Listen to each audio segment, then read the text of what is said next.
Good morning. Here's the mindful man reading his story, Dream, with lots of twists and turns. I'd actually forgotten a lot of them. A large bang and a burning smell filled the restaurant, and Jack looked down and he saw the shape of a red rose appear on his white smock, but he felt no pain. All around him, people were screaming, but he was as calm as a flower. Slowly, ever so slowly, he began to feel faint, and the lights in the room grew dimmer and dimmer until there was no light at all. At first, all that he could hear was the sound of the wind, and then slowly a little light and colour came through. He found himself on a golden sandy beach. He sat on a deck chair and looked out at the clear, beautiful sea. Seagulls soared above him, and there was a stillness in the air. He looked around and he could see the children playing with buckets and spades and paddling excitedly in the pool. He was so excited that he decided to watch the world go by. Slowly, the beach was filling up with people and it was becoming more colourful, with beach balls flying everywhere and people surfing, and colourful kites arching through the sky. Jack took it all in. After about half an hour's rest, it was getting hot and he needed to cool down, so he decided to wander down to the beach to cool his toes on the bottom like exotic jewels. Jack didn't want to think about all of the sea creatures below him. He was just loving how it felt.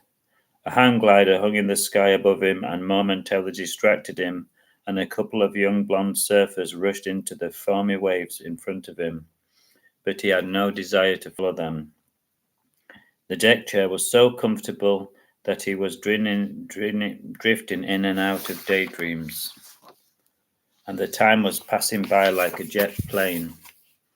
Jack didn't see the ocean draw in as if it had been pulled by a giant string, and revealing large scampering crabs and an old Wellington boot on the sandy surface.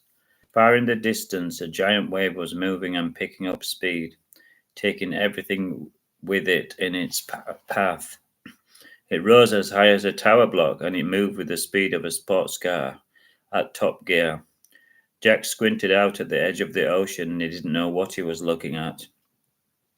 But he began to take it seriously when the people on the beach stood up and stared and then began walking away at speed.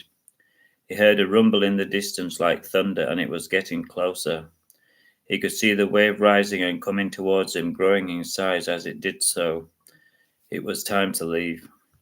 He took 5 steps before he and the other people were washed into the maelstrom, turning him upside down and round, and he felt like he was in a giant washing machine.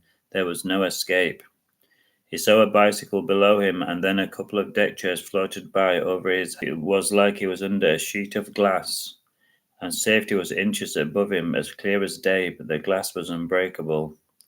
Slowly, strength was leaving him as he struggled in the tumult, and when the light above him faded to the size of a small candle, he felt himself fading like his hopes, and he sank down into the cavernous dark of the ocean, and all became still and silent.